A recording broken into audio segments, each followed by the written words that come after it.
Hello, hello to all in the Democratic caucus, to President Biden, to Vice President Harris, and to all Americans who find themselves currently voting blue. You weren't expecting to receive this message, and I wasn't expecting to create it. However, given current circumstances, I do feel compelled to share some ground-level insights that I believe should impact strategic decision-making moving into the 2024 election season. No matter how we look at it, this year and this election are going to be unlike any other in world history. Most of what I'm about to share isn't scientific in the least. I'll do my best to make it as entertaining and keep it as digestible as possible, and I'll be reading directly from the page at some points because I would like to be accurate. Over the last 7 years, Donald Trump hasn't done a single thing that has surprised me, not one thing. However, my fellow Americans continue to shock me daily with what they'll accept, what they'll justify, and what they'll choose to completely ignore. Here are some truths that I believe will help people understand the how and the why we've arrived where we are currently, and why it's critical for President Biden and Vice President Harris to step aside moving into 2024 for the sake of our country and, frankly, for the sake of the world. Let me first say that I've never seen so many people excited to vote in 2024 who believe their vote was stolen in 2020. I know it's stupid. You know it's stupid.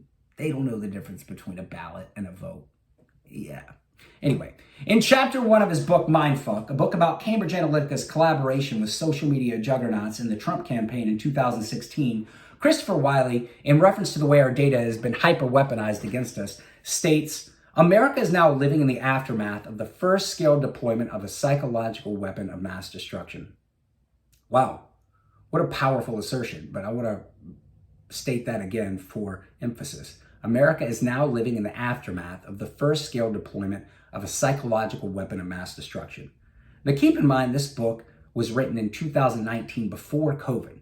Just consider how this type of weaponized data was used throughout the pandemic to further polarize us, how it continues to be used more frequently and by more parties for political purposes, and combine all of that with recent advances and even more advances coming in artificial intelligence, and 2024 is going to be an even bigger mindfuck. Now, several weeks ago, when asked to comment on polls that show former president and full-time loudmouth Donald Trump in a dead heat, as well as in some polls actually beating President Biden by several points, I listened to the Honorable Claire McCaskill on MSNBC state something to the effect of, "I'm so sick of all this polling." Within a day or so, I watched another interview with Alexandria Ocasio-Cortez where she said that the Republican Party is simply out of touch with the American people. And on this point, I must disagree.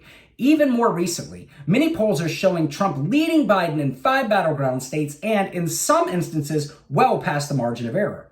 So back to Ocasio-Cortez's comments. As baffling as it may be, the Republican Party is not out of step with the American people, and we must come to terms with the fact that there's a massive proportion of Americans with whom the Republican Party is goose-stepping right in time. The Democratic Party must meet the American people where they are, not where they want them to be or where they should be, but where they currently are. And here's some reality about where they are by the numbers.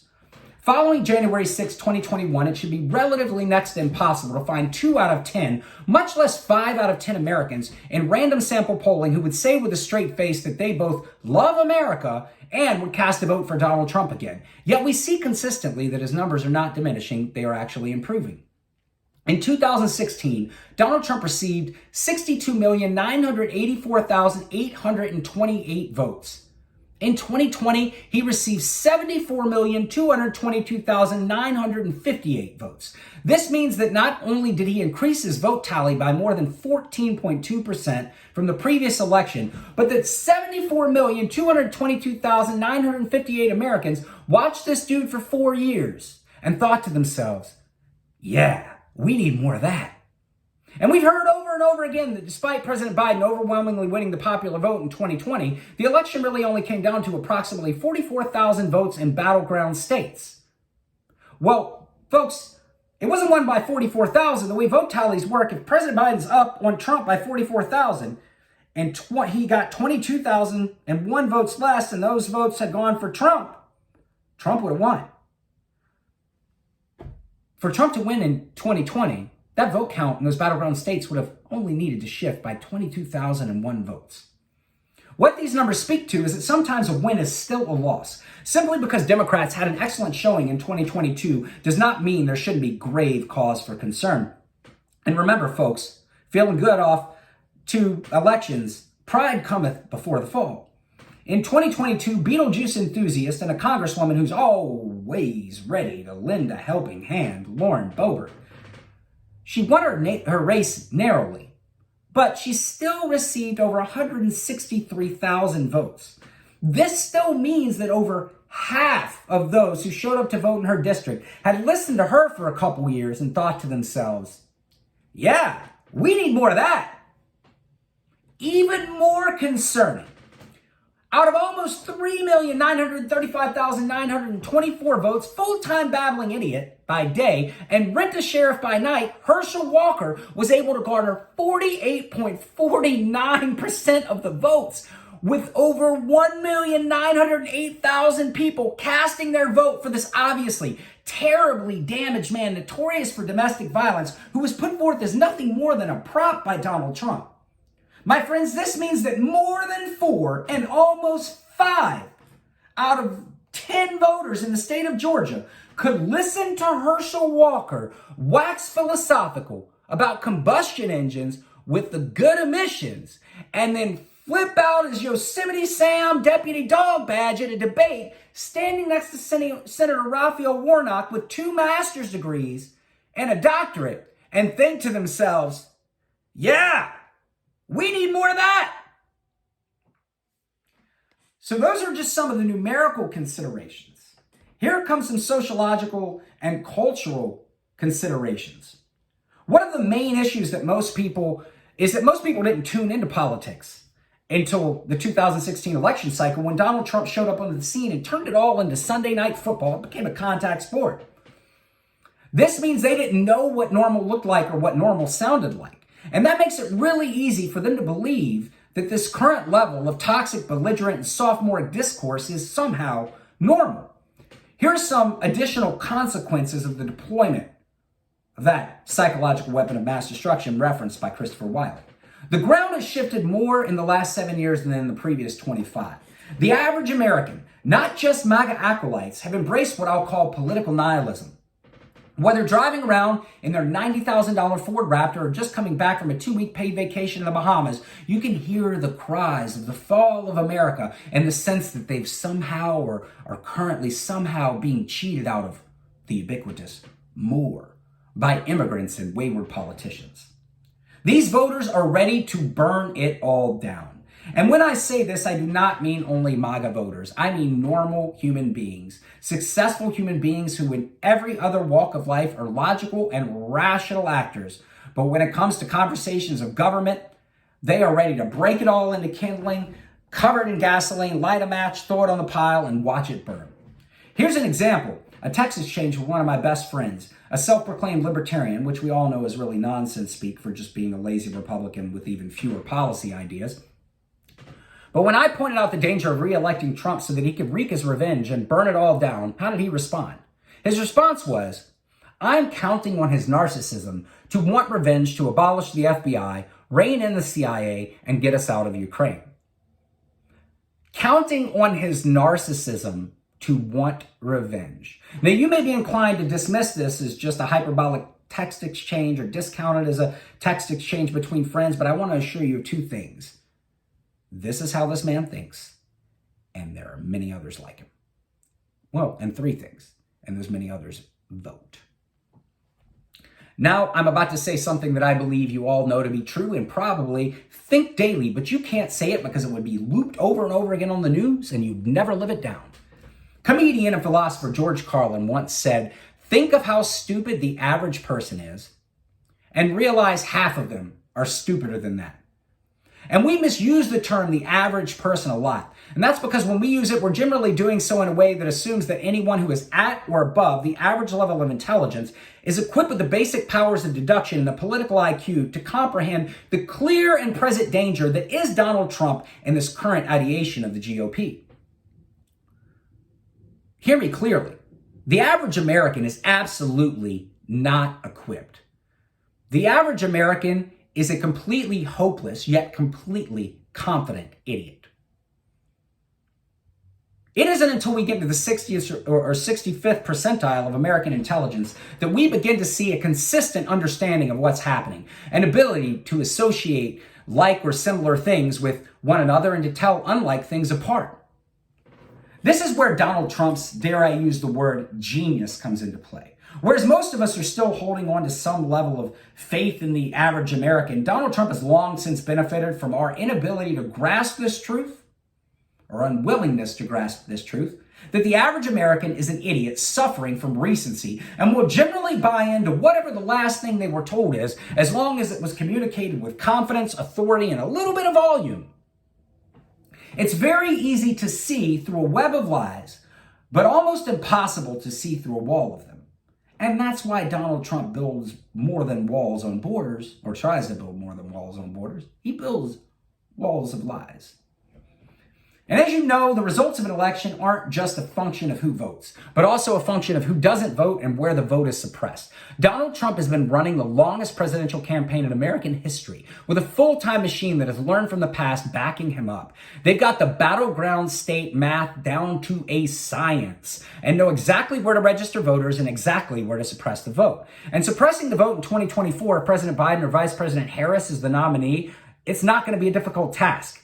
Add wars on two fronts, the likelihood of a recession in 2024, that's terrible economic timing for Biden, and a few more gaffes on Biden's part, or maybe even some more medical issues, and you've got a recipe for disaster.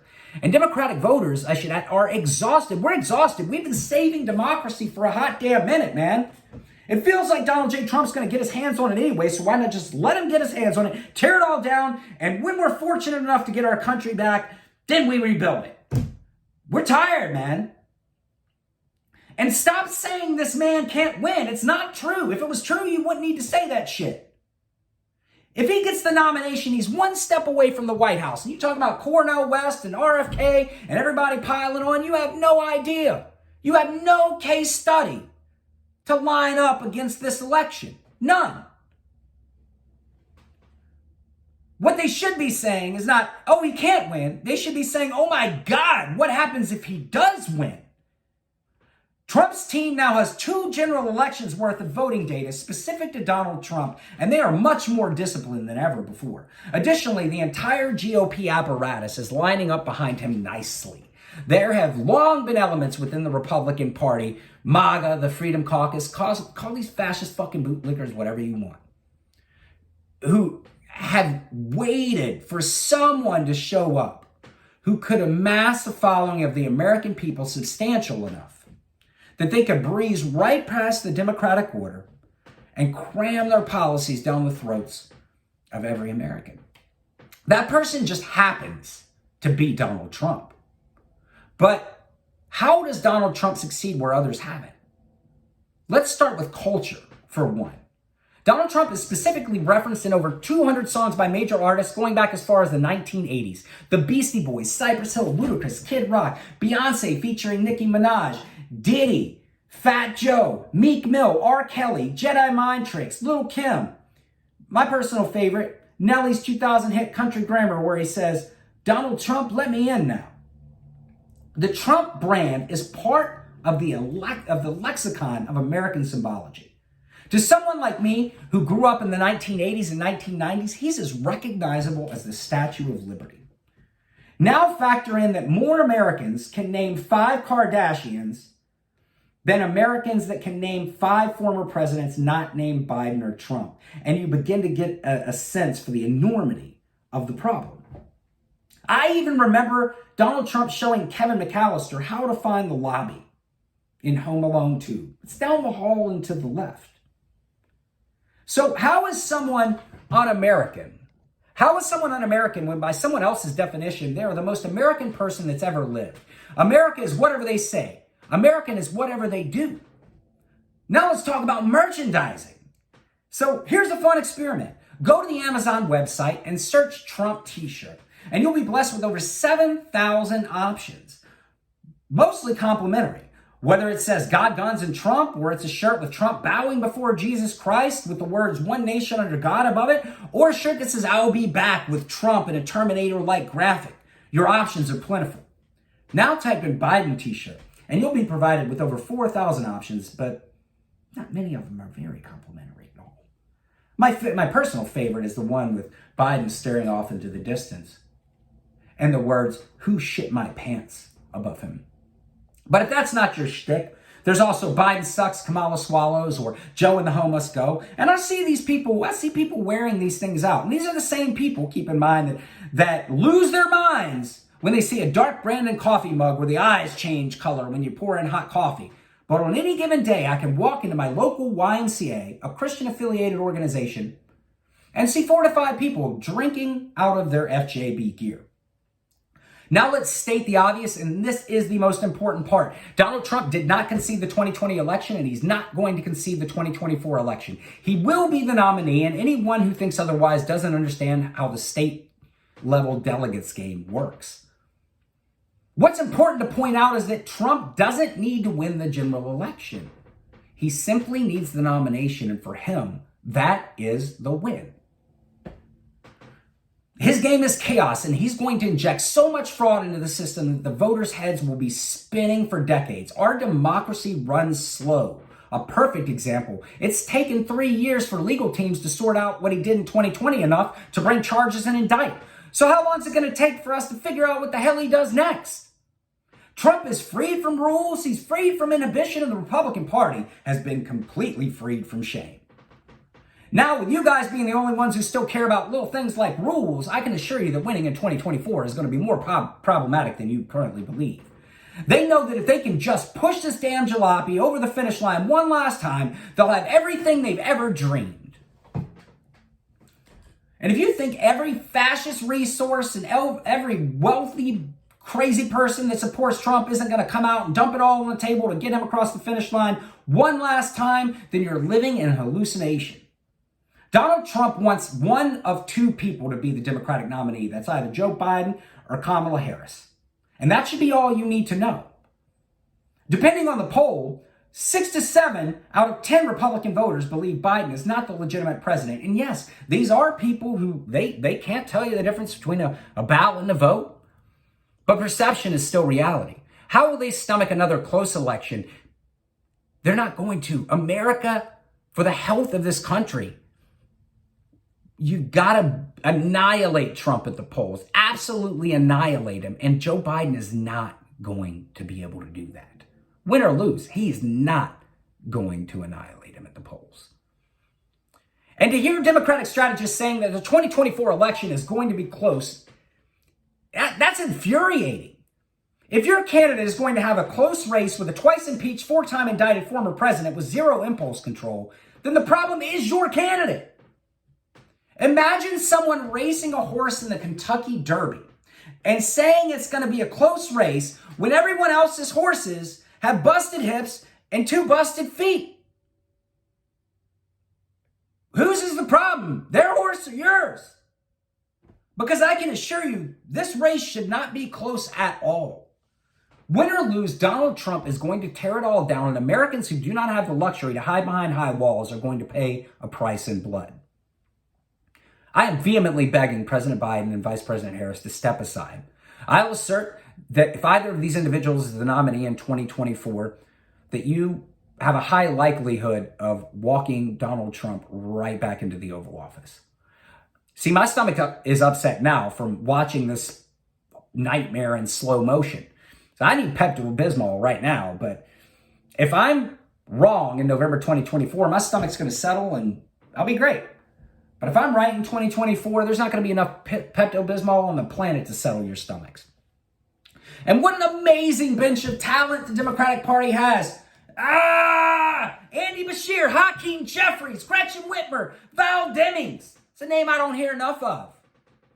And these are people who have not spent the last 4 to 5 years being drugged through the MAGA mud like Joe Biden. Like it or not, due to no fault of his own, President Biden's fate was intricately woven in with Donald Trump's when Trump made that first call to Ukraine. A perfect example of how this works out is Vice President Mike Pence, having withdrawn from the 2024 Republican primary recently. He hitched his wagon to the wrong horse. He did the right thing on January 6th, but then he let that horse control the narrative for the better part of the next 3 years before he decided to start speaking harsh truths to the MAGA base. And by then, it was far too late. No one wants to watch these two octogenarians battle it out for control of this country like a shitty version of grumpier old men. I used to chastise one-issue voters, but now I am one, and my one issue is the continuity of democracy. To think that our children's futures are in the hands of this sociopathic asshat who's been holding a gun to this country's head for over 7 years now is unbelievable, but even more importantly, it's completely unnecessary. Again, Trump wants Biden. You switch them out and watch Trump waddle his fat ass towards the hills. President Biden did a great thing for this country in 2020, and he has an opportunity to do an even greater thing now. But it's going to come at the cost of him doing something that goes against his natural inclination. Because President Biden, I thank you. You are always so positive and optimistic about the heart and soul of our nation. Right now, we all need to bet against the intelligence of the average American and bet against the intelligence of this nation so that it may retain its heart and soul. God bless you, and God bless America.